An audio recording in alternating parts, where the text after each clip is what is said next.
welcome to another edition of Flea Market Fantasy, the world's second greatest Bronze Age era comic book podcast. Joining me, as always, is new Mike-El, Kevin Jank. Stay out of Riverdale. That's about the only Archie thing I know. It's from The Simpsons. Is that a Moose Mason imitation, I believe? But we'll see. We'll confirm. Yes, today we are reading Archie, issue 312 from 1982. This is an odd choice. Think, why are you picking Archie? Well, we have a loyal supporter of the show who, his real name's Eric, but we call him DOT fan. And he requested to do Archie. DOT fan, are you there? I'm right here. Now, what is it about Archie that you enjoy so much? Well, I actually was just thinking about it. I got started reading Archie because my dad, because he used to read Archie, and then my grandma kept all his old comic books and stuff, so she was showing them to me one time, me and my brother, and so we started reading them. So that's how we got into Archie. And then there was also a cartoon show on in the mid '90s, I want to say, or early '90s that we watched sometimes too. But we like the comic books more. Well, that's a nice story. A good family connection there. That's what we like to hear on the Flea Market Fantasy. And when you found your grandpa's stack of comics, were you hoping they were something else? No, well, it was my dad. I don't think it was my grandma wouldn't have shown it to me if it was anything else. But I'll say this, this Archie, it gets a little saucy. That's what I was going to say. Yeah, we can talk about that. That was new to me. I don't remember seeing anything like that in the Archies I read. Yeah, I was taken aback by a few of the lines in this book. Yeah. Although it's hard to tell if anything ever actually happens or not. I think it's just a lot of Three's Company, people mishearing things. Yeah. Right. Taking things out of context and running with them. Yeah, I don't think Archie's last name was Epstein. Well, look at the DOT fan making a joke. All right, so before we get into this, let's remind everybody, if you're watching on YouTube, please like and subscribe. I checked today, Jack, 174 subscribers. Holy hell. That's quite a jump. Yeah, good jump there. And also the T-shirts are available, merch.19books.com. DOT fan bought 7 T-shirts. Yeah, let me just give my endorsement. I was wearing my Flea Market Fantasy shirt yesterday, and it was awesome. So I don't know, what's the name of that character that's on it again? King Cadaver. Yeah, King Cadaver. King Cadaver? Yeah. A classic. When you were wearing the shirt, were just lots of women just chasing you down in the streets? Yeah, I couldn't leave. I didn't leave my house because I was afraid of that. That's only when he wears the Cham shirt, I'm sure. Yes, that's another shirt I designed. Well, I got the Triangle of Sadness. Isn't that referencing your fantasy football championship loss? No. That's for the LCS Hockey Radio Show. That is not for my fantasy. Well, we'll talk about that some other time. It should be next year once you lose in the championship game. That will officially happen. Yeah, especially if you lose to me again. Triangle.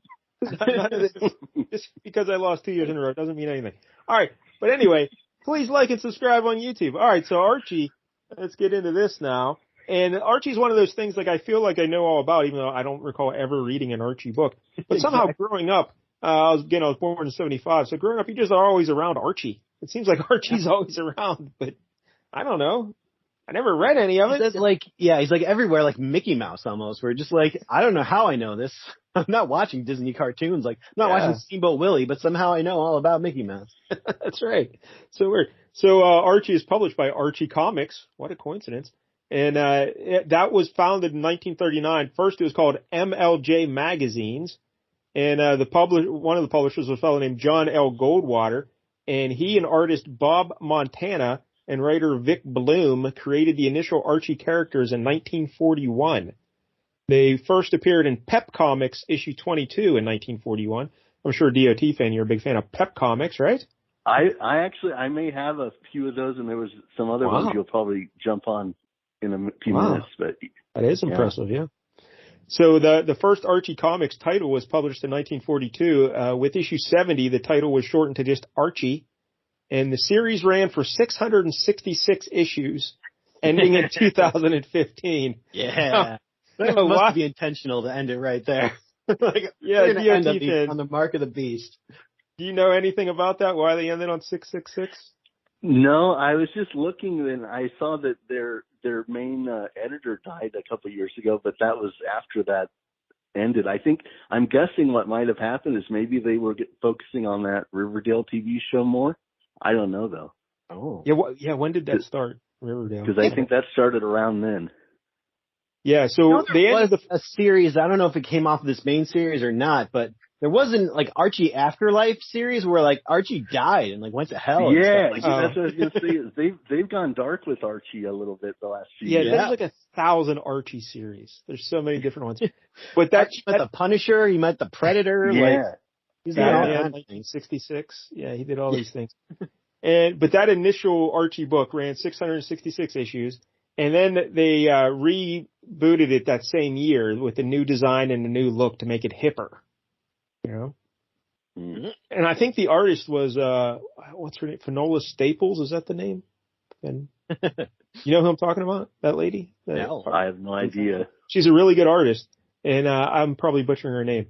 But yeah, someone will know what I'm talking about. But anyway, that series then ran for 32 issues, and then they said, you know what, let's just pick up the old numbering. So they reverted back. And so issue 33 was then issue 699, and they kept trucking from there. So, It's Archie, man. There's no stopping him. Yeah.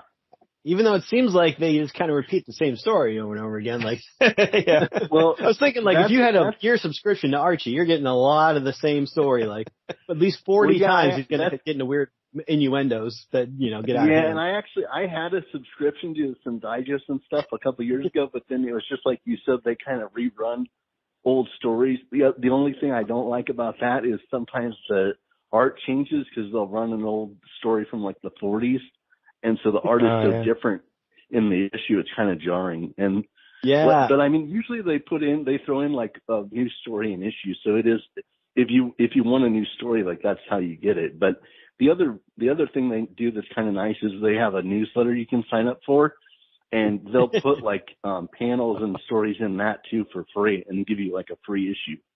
Wow! Every month. Look at DOT fans signing up to newsletters and stuff. Yeah, because I looked Archie Comics as a website, and it seems like quite the operation. He's Archie Comics, and I was just wondering who's still reading Archie Comics in 2023 or 24? Or what year is this? Like who's doing? But DOT fan. So do you still buy like the newer ones, DOT fan? Well, no, that's what I was going to say is I had a subscription to like 3 of the digests, and so they'd come and I'd try and get through them and stuff. But as you know, I'm very busy, so I have like a backlog of issues and plus like my dad's old issues and everything. So I'm full up on Archie. So I actually ended my subscription when it just expired. I just let it go. So. Yeah. Well, I guess with Riverdale, maybe there's a resurgence in popularity for Archie. But I know they have a new Netflix series where it's set like it's an Indian series, but it's in English. Have you heard about that? I have not. Mm-mm. Yeah, it's on Netflix. I don't have Netflix anymore where I'd watch it, but I guess I don't know how popular it is, but they're trying to bring it to Netflix. Yeah, so what's the basic thing we're dealing here with? There's a town called Riverdale, right? And they all live in River. Do we know what state that is in? I don't know. Yeah. I know the main headquarters is in New York. Oh yeah, for Archie Comics, yeah. I think Pelham, New York. I think it's kind of supposed to be like Springfield, like in The Simpsons, like it could be anywhere. Yeah. And our main character is a fellow named Archie Andrews, and he's a redheaded fella. All these kids are in high school, right? Yeah. They're in high school. Perpetually in high school. Yeah. And DOT fan, what is Archie? He's just he's always horny for Veronica or Betty. Yeah, he's always in a love triangle. And I was going to say they had a storyline. I never explored it, but they had a grouping of like comics or you wouldn't call it a digest, but I guess it's like a collection is what you'd say, or a book. And they had a storyline where it was set in the future and he got married to one of them, but I don't know who it was. And I didn't look into it or anything, but I remember they played that up. I bet it was like a twist and he married Jughead. So the two main love interests, Betty Cooper, she's the blonde, and Veronica Lodge is the brunette. And Veronica's family is very rich, I believe, right? From this book. Now, there was a third girl, too, and she's not in this issue. She comes on in the I want to say the 90s or maybe the late 80s, but her name was Cheryl Blossom, and she was this redhead vixen. She got her own book then as well. Man, they spin off all these characters in their own books. Yeah. The other prominent original characters, like Jank mentioned, Jughead Jones. That's Archie's best pal, and he always wears a wacky hat. Yeah, kind of like a crown. Yeah. Yep. That's how we know. But Jughead's just kind of like, I don't know, a slacker kind of guy. Is that right? Or that's the impression I always got. Yeah, he's probably like the Shaggy of the group, where he's kind of very stoned all the time. That's my impression. But they couldn't say it because it's, clean and 50s. That's right. That's what the crown means. And then we have Reggie Mantle, and this is like Archie's arch nemesis, Reggie, the black-haired fella. He's like the bully. Yeah. And then we have Moose Mason. He's like a big dopey guy. He's probably a football player, right? Moose Mason. Yep. Seems like it. And then his girlfriend is Midge Clump. Right away, you got to change that name. Like the name Midge Years Clump. Of reading Archie comics, and this is the first time I ever knew her last name. There are a few other characters in this Archie world. Sabrina Spellman. That's the old teenage witch. Sabrina the Teenage Witch. How about that? True. Josie and the Pussycats. Yeah. Right. Katie Keene. Crossover. Does anyone know who Katie Keene is? I've heard of her. I don't remember who she is exactly. Apparently she got her own show on one of them, Netflix or something. It's like a live action. Maybe it was CW. Oh yeah, that sounds right. Yeah. What was her shtick? I think the TV show, she goes to the big city to get into fashion design or something, if I remember correctly. Yeah, like a model or something. Yeah. Katie Keene. But yeah, I was surprised about the old Sabrina the Teenage Witch. I had no idea she was connected to Archie. Yeah, that I did know. Yeah. Oh, look at that. All right, so the creators for this book we're reading today, the writer is a fellow named George Gladir, Gladir. And he was born in New York in 1925, died in 2013 at the age of 87. He served in World War II and was a German prisoner of war after taking part in the Normandy invasion. Oh, shit. Yeah, this is a guy right here. Holy hell. Yeah. And he became a comic book writer in 1959. He wrote several Archie titles, including Archie's Pal Jughead, Reggie and Me, Betty and Me, and primarily Archie's Girls, Betty and Veronica. Like I said, they have 1,000 different books about Archie. It is crazy. Yeah. And again, there's not that big a variety of stories, so how do you fill up this many books? And he co-created Sabrina Spellman, the old teenage witch. In the early 1960s, he started writing for Cracked. I loved Cracked. Oh, nice. Me too. He became their head writer. He worked there for 30 years, and he wrote more than 2,000 pages of Cracked magazine. Oh, this guy's an icon. So that's the best writer. I don't know who will. All right, so that's the writer. Now, the artist for this book is Dan DeCarlo Jr.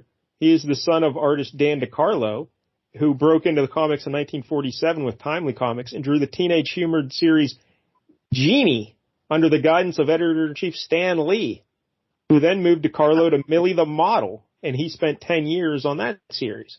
So the senior DeCarlo, in 1960, he and Stan Lee created Willie Lumpkin, a syndicated comic strip about a suburban mailman, and Lumpkin popped up in the Fantastic Four then. Mm-hmm. He was their mailman. Yep. Yeah. So the dad started mailman? I missed that. Willie Lumpkin. Never heard of him. Stan Lee played him in at least one of those Fantastic Four. Yes, that's right. Yeah. Okay. The senior DeCarlo started freelancing for Archie Comics in the 1950s. He created the characters Sabrina the Teenage Witch, Josie and the Pussycats, and Cheryl Blossom. Josie was based on his wife, Josie, who was a French model he met in Belgium during World War II. Wow, this guy. Wow. He did not invent Katie Keene. He was doing Willie the Model, and then, he couldn't come up with another model for Archie. So Dan DeCarlo Jr., the artist of this book, he was born in 1948. Sadly, he died in 1990 of stomach cancer at the age of 42. Oh. Wow. Yeah, it gets worse. So the inker for this book is James DiCarlo, his twin brother. Not long after Dan died of stomach cancer, like less than a year later, James suffered a major stroke and died shortly after. So they both were dead like 43 years old. How crushing is that for a family? Good Lord. It's like that Legend of the Iron Claw or whatever movie. Yeah, the Von Erichs. Yeah. So their father lived until 2001, and he passed away at the age of 82. Their mother, the original Josie from Josie and the Pussycats, she died in 2012 at the age of 88. But they lost their 2 kids. Good Lord.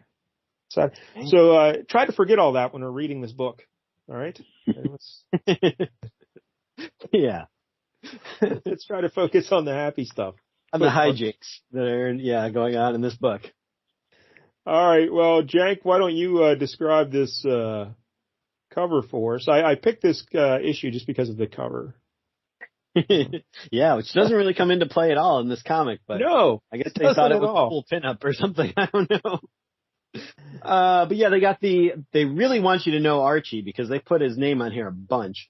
We got yes. Archie Comics Group across the top, and then we got a border on the side. This is Archie Series, to narrow it down, I guess. I don't know. And then we got sandwiched in between those, we got the Archie logo itself, and Archie's sitting atop there. He's kind of got a book on his head. Somebody, book checked him real good. It's probably that jerk Reggie. And,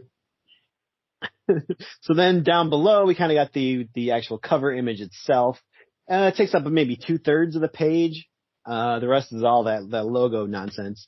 But then, Archie is there. He's just like a football player. He's got his helmet off. He's kind of, leaning against the wall talking to Betty there. And, Veronica's coming in all mad. He says, "Now I know why your favorite play is the quarterback sneak." Yeah. Sneaking around with Betty. I don't think that's Betty. I think that's one of the opposing cheerleaders. Yeah. Oh, that's true. That could be. Yeah. See how Veronica has a cheerleader outfit on? Yeah, Veronica is in the blue Riverdale outfit, and this girl's in a red shirt with a C on it. Yeah. So that's a good point, DOT fan. But yeah, it is a foxy blonde. So. Yep. But this Archie, he gets around, man. This could be Sabrina the Teenage Witch right there. You never know. But like, I can see the cover sign Dan DiCarlo, so I'm guessing this is the dad. But I don't know, it could have been the son who just didn't sign a junior. But yeah, that's crazy how the DiCarlo family all did Archie, and the one son inked it, the other son drew it. So, but DOT fan, this is pretty standard for Archie covers, right? Like just Archie doing something with girls. And I was gonna say, like, that's the other thing that I kind of like about Archie is like you always know what you're gonna get. Like, it's like you said, it's a plus and a minus. Like you kind of have the same stories, but they do different stuff with it. Like they've done like where Archie was like transported in the future, and they go in a time machine into the past and all this stuff. So they kind of mix it up, even though the characters always stay the same. It seems like they could just do the same story like 10 years apart and no one would notice, right? Like they could, that one's going. Let's just keep recycling the stories. No one's going to catch it. Well, yeah, exactly. That's why they only have like one new issue at a digest, because they can just recycle old ones. So we open it up and it says John Goldwater presents Vexation Situation, starring Archie. And we see Archie in his Riverdale Letterman sweater, and he's chasing down Veronica, and he's calling her, Ronnie, wait up. And she's like, I can't stop now, Archie. I'm in a hurry to talk to Daddy about getting a new sports car. Wow, what a life this Veronica leads. Yeah. Go tell her Daddy she wants a new sports car. I've had that other one for a week now. It's time for a new one. Hers has 9,000 miles that one already. Yeah, DOT fan making a joke about my car. Yeah. But, so Archie's talking to Veronica there, and he's like, hey, well, all right, okay, I'll go over to Betty's. And she's like, no, wait, why do Veronica and Betty, they're pretty awesome, you know? They're like, really, why do they give a dang about this Archie character, you know? This gawky looking redhead with freckles all over his face, like, I don't know. He seems cool. Yeah. Archie's got a tic-tac-toe board in his head, too. He always has that on the side of his head. But, What is it about this Archie that gets all the women crazy, DOT fan? Is he hung like a horse? I don't know. It's not readily they're apparent. not into his jalopy car. Yes, his jalopy. So all right, so we see Veronica go talk to her old man, and he looks like Larry Tate on Bewitched. He's got the white hair. Yeah. Well, I was going to say he kind of looks like Mr. Drysdale. Yeah, tell who's Mr. Drysdale? He's the banker guy on Beverly Hillbillies. Oh, okay. I was thinking he was an Archie fella. But who's the Archie guy I'm thinking of? Witherby or Withersby or Wither? Oh yeah, Weatherby. That's the school principal. All right, yeah, there you go. That's what I was thinking of. And he's a bald guy there, right? Right. He's a fat, jolly, well, not so jolly, but sometimes jolly bald guy. All right. So I like their butler's name is Smithers, though. Somebody at The Simpsons must be an Archie fan. Smithers. Yeah. So she's saying, "Hey, Dad, I want a new sports car there, and here's the brochure." And he says, "No, I can't look now, Veronica. That Archie's out there. He's parking his car right between two of my cars." Man, this Lodge family, they have cars everywhere. Yeah. And DOT fan, you mentioned his jalopy. He pulled it in right between Veronica's dad's cars. It's a red jalopy. So, that's nice.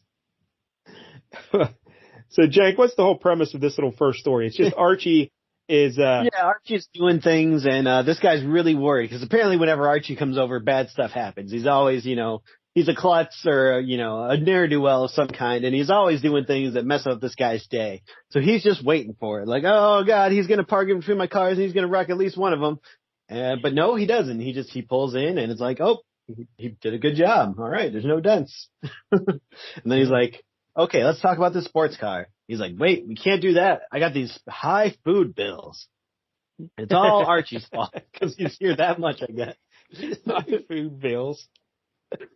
We own like 75 cars, but the food bill. This guy eats so many Teddy Grahams. Putting us out of house and home. But he catches Archie in the refrigerator, but Archie's not taking food out. He's putting food in. Yeah, brought you your favorite brownies, so they're definitely full of pot. Archie's mom they're all green. Yeah. So then Archie, he's finally sick of it, so he goes storming off, and he runs into the butler and knocks over Smithers, and they break all the tea set and everything. And then Veronica's dad's like, "Oh, thank God, everything's back to normal. Archie's causing trouble, so he can finally relax." Yep. And he says he'll buy Veronica her car now. She kisses Archie, and then Archie shows up at the little soda shop or whatever, and there's some kid with glasses reading a book on Einstein, and he says, "That guy's Dilton." Wait, what's his name? His name is Dilton. Dilton. Yep. He's like the nerd guy. I've never encountered that name in my life. Dilton. Yeah. All right. So he says, nothing is more difficult to understand than Einstein's theories. And then Archie walks in and says, "You're wrong. Have you ever tried to understand the lodges?" There it is. That's the ending punchline.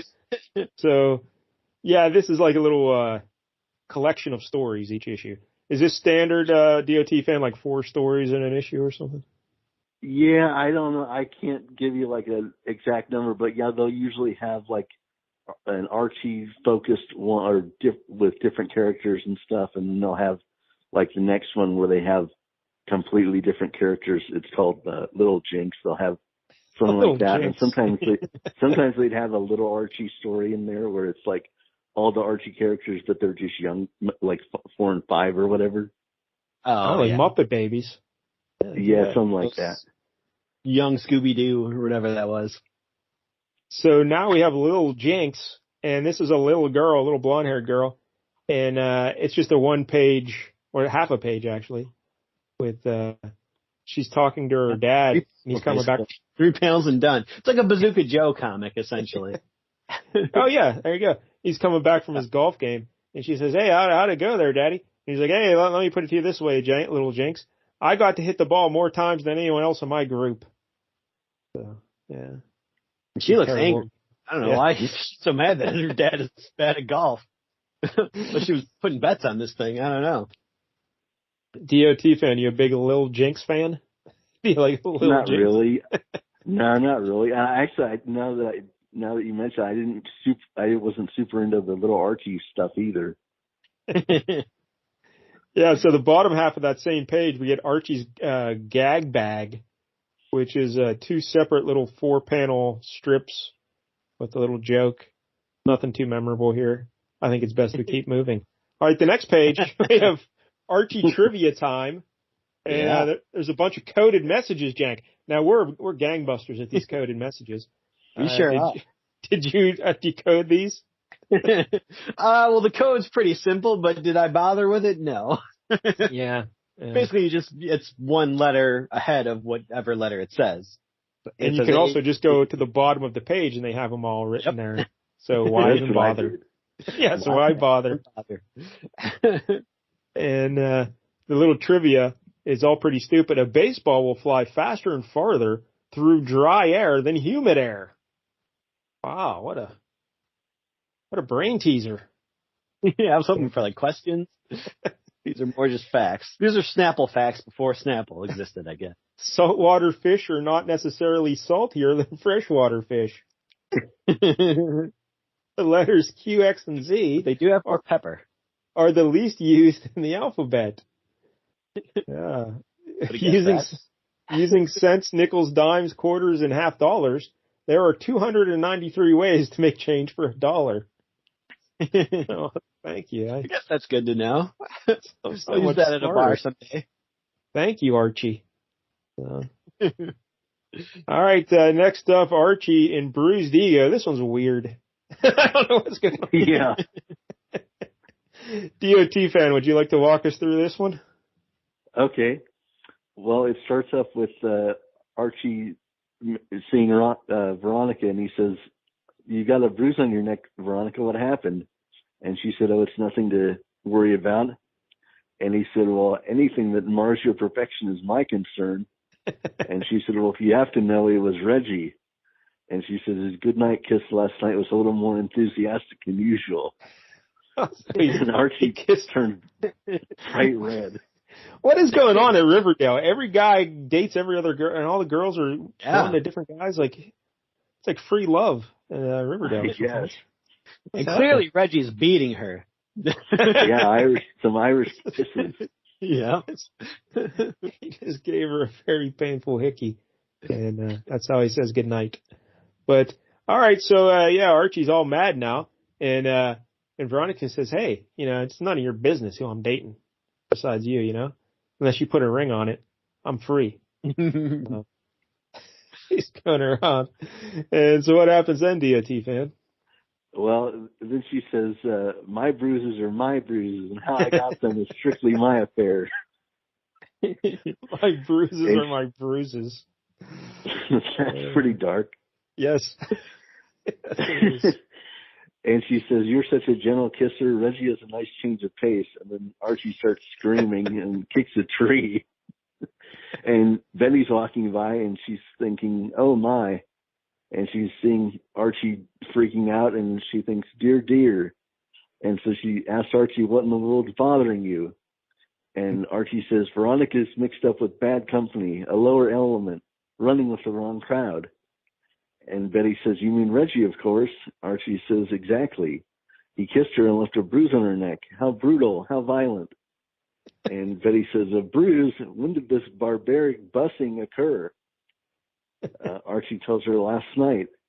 And Betty tells him, "Calm down. Veronica's just teasing you. She didn't even see Reggie last night." And Archie asked her how she knew that. And she said, "Because I was invited to her mother and father's anniversary dinner." And Archie asked her, Ronnie was there? And Betty says, "Of course. Smithers opened a bottle of champagne." And Archie says, "What about the bruise?" And Betty explains the champagne cork popped, ricocheted off the chandelier, and hit Veronica in the neck. And then Archie says, "You mean that might have given her the bruise?" And Betty, just to clear things up for all the readers, says that definitely gave her the bruise. she says it turned blue before dinner was over. Oh, yeah. And Archie says that was wonderful. She was only teasing me, so he doesn't care that she got her neck all bruised, just that Reggie didn't do it. Yeah. Then he just kisses Betty right on the mouth. Yeah, exactly. And then right on the neck. Yeah. Going full hickey. Somehow, usually when you're thanking someone for doing that, that's usually not a part of it. You're like, oh, thank you. Made my day. Let me give you a hickey. Do you think he slipped? Or what happened? But she's like, Archie. He says, ooh, you made me feel so good. And then he goes for the neck. So I don't think he slipped. Yeah, I've been reading Archie for a long time. I've never seen him give anybody a hickey. Yeah, and then so she's holding her neck, and she's like, wow, you're a real wild man when you're happy. And Archie goes off clicking his heels off in the distance, and then we see Betty and Veronica talking, and Veronica's like, hey, how'd you get that bruise on your neck there? And Betty says, hey, would you believe I was hit by a champagne cork? And Veronica's like, I don't know. It's pretty fishy. So, yeah. That's the end of that story. Now, I don't understand the relationship between Betty and Veronica. Like, they seem to also be best friends, despite the fact that they're heated rivals for the affections of Archie. Yes. Can you give us any insight into that DOT fan? Can you explain Betty and Veronica? You mean their relationship? Yeah, are they they seem to be best friends, but they're both jealous of each other constantly. Yeah. I guess that sums it up. There's nothing much more to say than that. Do you have a preference between Betty or Veronica, DOT fan? No, not really. I wouldn't say they're written very different. Yeah.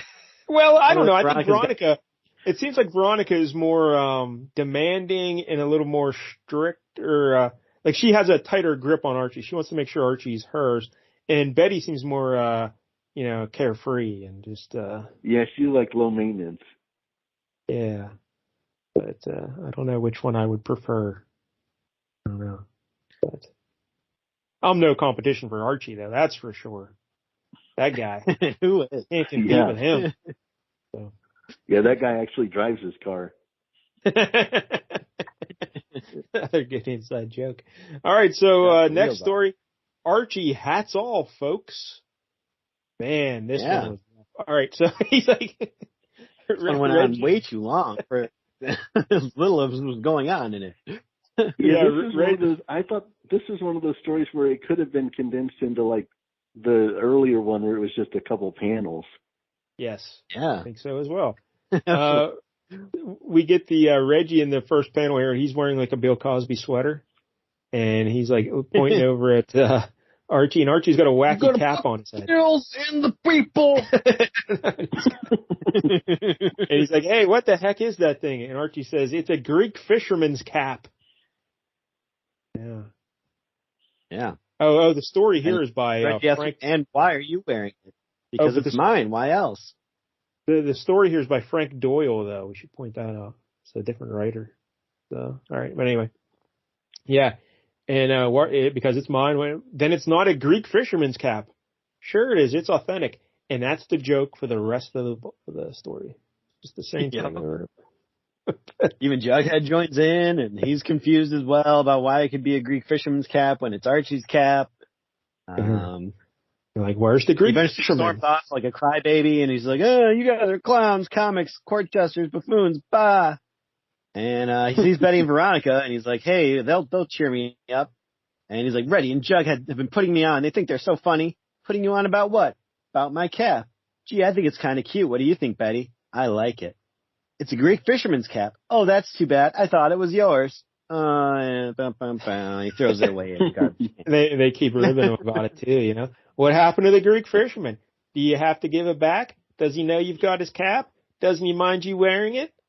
Oh, man, this is hilarious. That was so many pages. Like, we condensed it, but it went on and on. All right, so I think we're up to the last one. Oh, yeah, this one's by Frank Doyle as well. I should have researched Frank Doyle. I only researched the first story. So Archie the Tinker. He does some tinking, all right.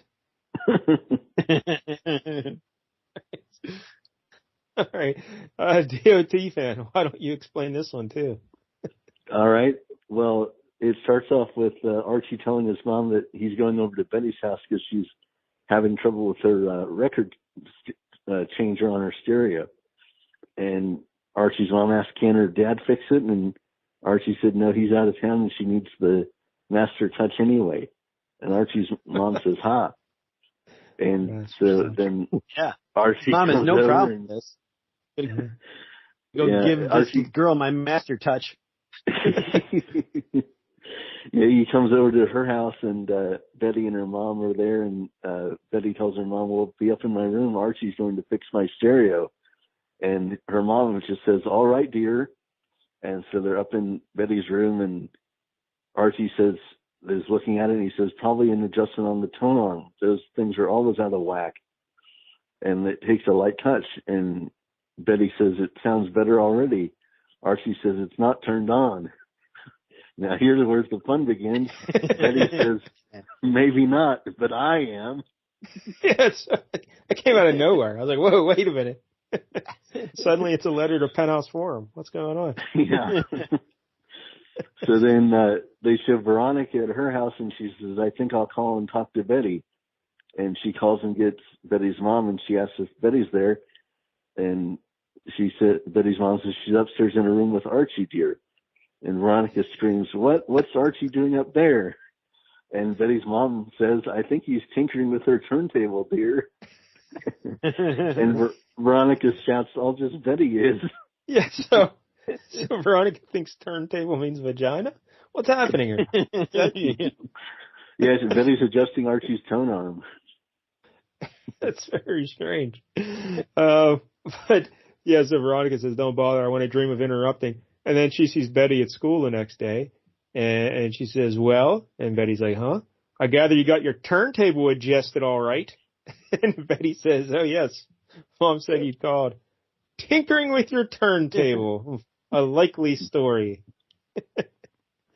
Yeah. What a tale this is. And Betty says he does nice work. When he was finished, we made beautiful music together. It's sweet, sweet love. And Veronica's all mad and she's stomping the ground. There's dust coming up. She's so angry. And like purple. And Archie says, what's wrong, love bug? You look kind of purple. And oh, hey, it's the little from the logo on the front of the cover. Veronica conked him with the book over the head. And Archie's on the ground and he's like, groan, how come I'm always around when she lets off steam and her head's steaming and everything? So that's clearly the best story of the book, right? I mean, yeah, I'd say. Betty got her turntable adjusted. So. Now, the last thing in this book, there's an advertisement. Josie and Bucolic Frolic. It's an advertisement. And yeah, this was not nearly as good as the Aquaman hostess Twinkies advertisement. Don't say that. Yeah, it's like one of Josie's. I guess this is Josie's bandmate. I don't know her name, but she's having a picnic with her boyfriend, and then Josie and her other bandmate are nearby in the same park. But Josie's got cold milk and Hostess cupcakes. So the other bandmate's boyfriend goes running over there to get the cupcakes. And, Alexandra. Chocolatey cake and fudgy icing. Gangway. Yeah, but you left out the best part of it. What I don't know if she brought or if his girlfriend bought this, but it says flax meal chips and goat cheese spread, freeze dried root mix. Did you write this panel, Mike? Now it does. Well, the goat cheese part, no, because that's not vegan. But yeah, the other part maybe. Yeah. So Alexandra's a health nut, but she's still going to indulge in some Hostess cupcakes. So there you go. Yep, she doesn't even care anymore. The date's ruined, but I got a delicious Hostess cupcakes to look forward to, so that's worth. I'll adjust my own turntable later. Yeah. Get a little quiet time. Play DJ. So there it is. All right, so yeah, the rating here, get a sense of it, just little one-note jokes spread out over 6 or 8 pages. And basically what we're dealing with. I will say it went by very quickly. Yes, it did, because there's nothing light there. read. Yeah. It is very light reading, yes. Very light reading. Some of it was kind of funny, I guess. Maybe. I don't know. Not really. I like the first story with the dad being all worried about Archie messing things up. Yeah, I thought that was a good one. Adjusting the turntable is the best. I'm all in. Yeah, that was the that's probably number one. The bruised neck and the hickeys, that was weird. That was strange. Yeah. Yeah. Like Archie kissing her like that was odd. But I was gonna say this issue is probably the one that I've only ever seen where they get like super like innuendo-ish. Like usually they'll just if Betty and Veronica go out with Archie, like they'll go to the movies or they'll go to the soda shop or whatever, but they don't talk about like going in each other's rooms and turning turntables and being turned on. So he's never dating just one of them. Like they're always dating everybody. That's the heart of his problems is like he's always torn between two lovers.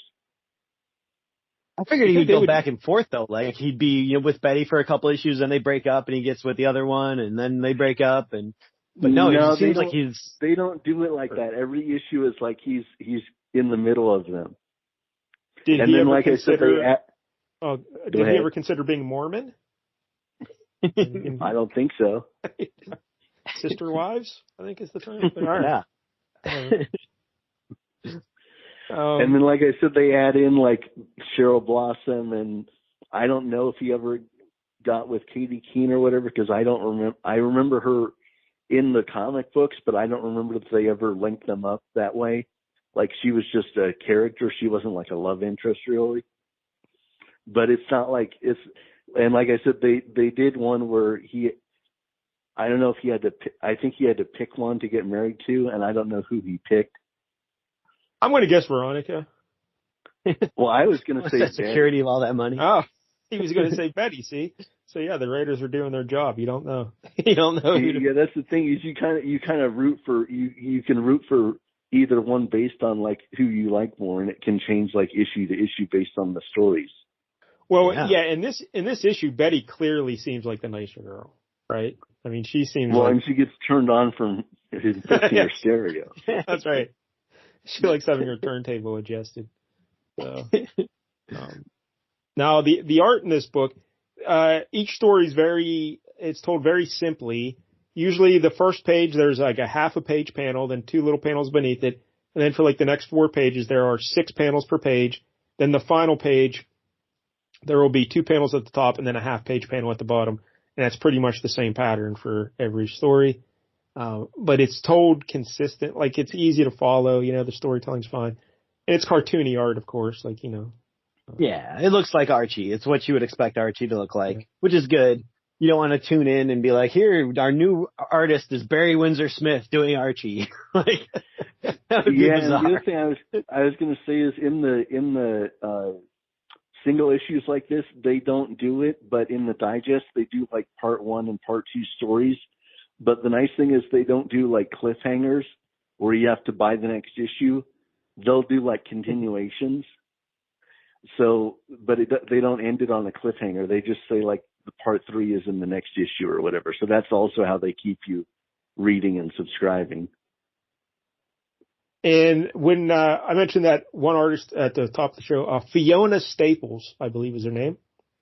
Yeah, she's a very good artist.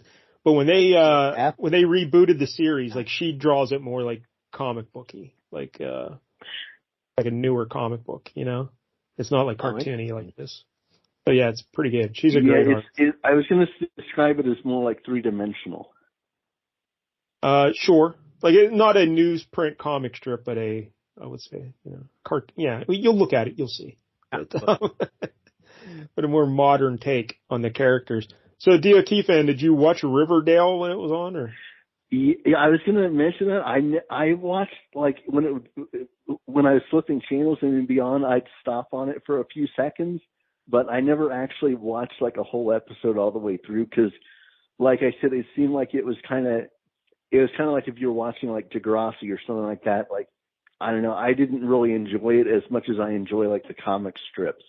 Or the comic yeah, it seems very different. Like this is all about, just short little comic stories, whereas that I'm sure didn't have a whole lot of comedy. It was a lot more mystery and teen angst and Yeah, I've never seen the Riverdale. I heard it seemed to be very popular when it came out, but like that last year was the last season. I know that, so they're not going to be doing it anymore. But like I said, they're moving it. They're doing a Archie movie like on Netflix now, and it's supposed to be like a Bollywood type movie, but in English. So they're branching out that way. I don't know how that's going to work though. But apparently Archie is really popular in India. Like I was reading, it's one of the #1 comic books there. Wow. How about that? Keeping Archie in business. So, do you have a favorite character, DOT fan, from the Archie group? Gosh, not really a favorite. I kind of like the interplay between all of them. I was going to mention this